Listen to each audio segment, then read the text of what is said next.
What is up, Baggies fans, football fans, and sports fans, to another video on the channel. And today it is Iconic Wednesday, and we are talking about Len Cantello, an absolute icon for West Bromwich Albion, somebody that went under the radar, somebody that just did the dirty work, a hard grafter, and somebody that you guys have requested so many times to have a video on, and here it finally is. Let me know who else you want to see in this as well.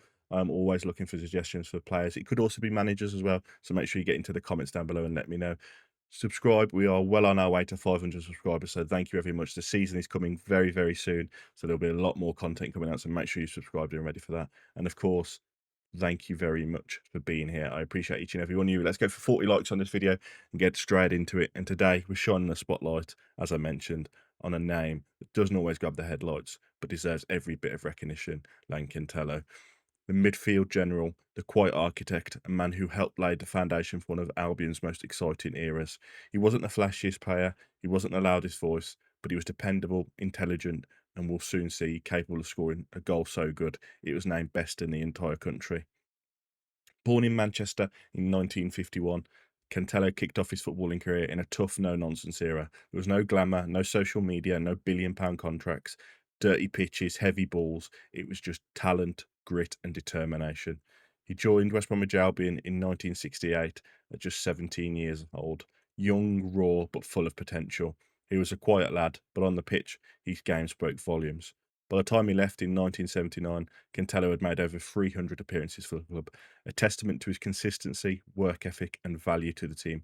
That kind of service is rare, and back then it meant everything, as you had to earn every single minute you played.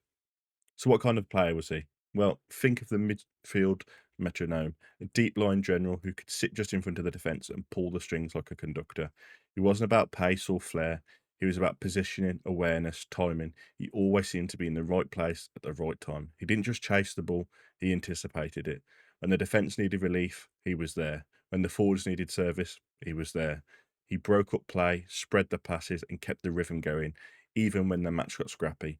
He was also versatile, able to play as that box to box when needed. He had great passing range, a solid tackle, and intelligence to read the game like a chessboard. He was a footballer's footballer, someone that teammates relied on week in, week out. Throughout the 1970s, Albion were going through massive ups and downs, from the heartbreak of relegation to the excitement of promotion, and through it all, Cantello was the glue that held things together. He bridged generations, played alongside club legends and future icons. When Cunningham, Regis, and Batson, the 3 degrees, burst onto the scene, Cantello became their solid foundation they could flourish off.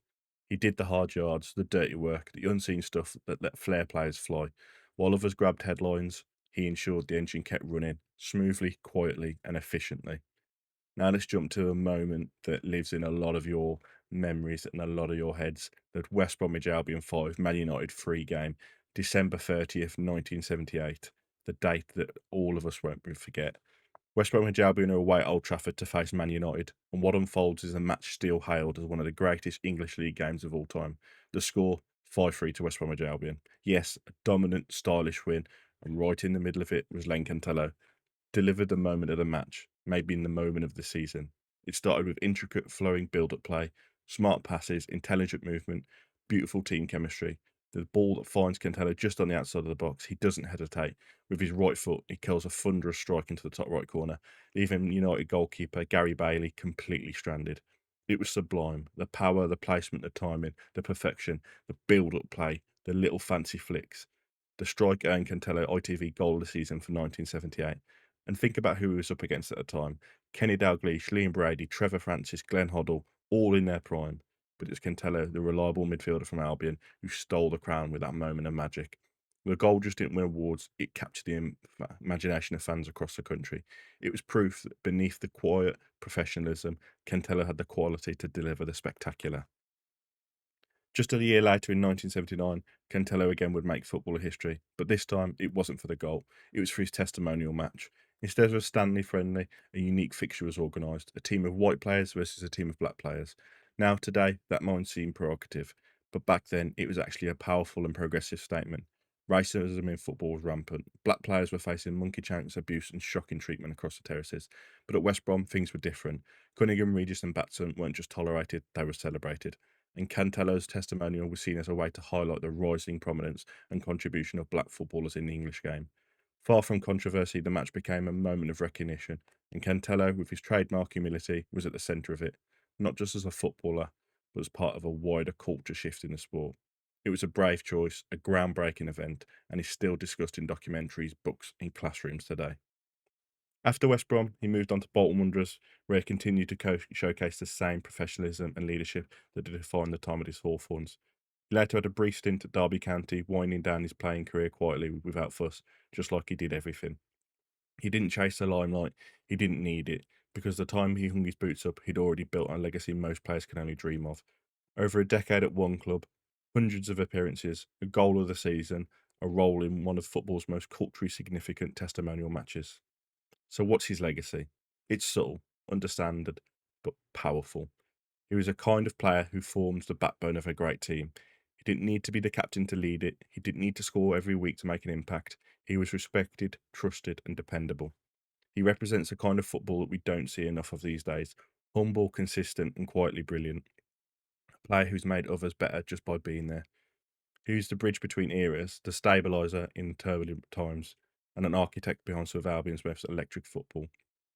And one for glorious moment at Old Trafford, he was the man who stopped the nation with a right-footed rocket into the top corner. Cantello might not have statues or chants, but he'll always find the love of the fans who knew, who saw what he did, who remember. That's it for this week's Iconic Wednesday. If you're lucky enough to see Len Cantello play, tell me in the comments, were you at the Old Trafford game in '78? Did you witness the goal of the season? Or maybe you just remember the testimonial and what it stood for.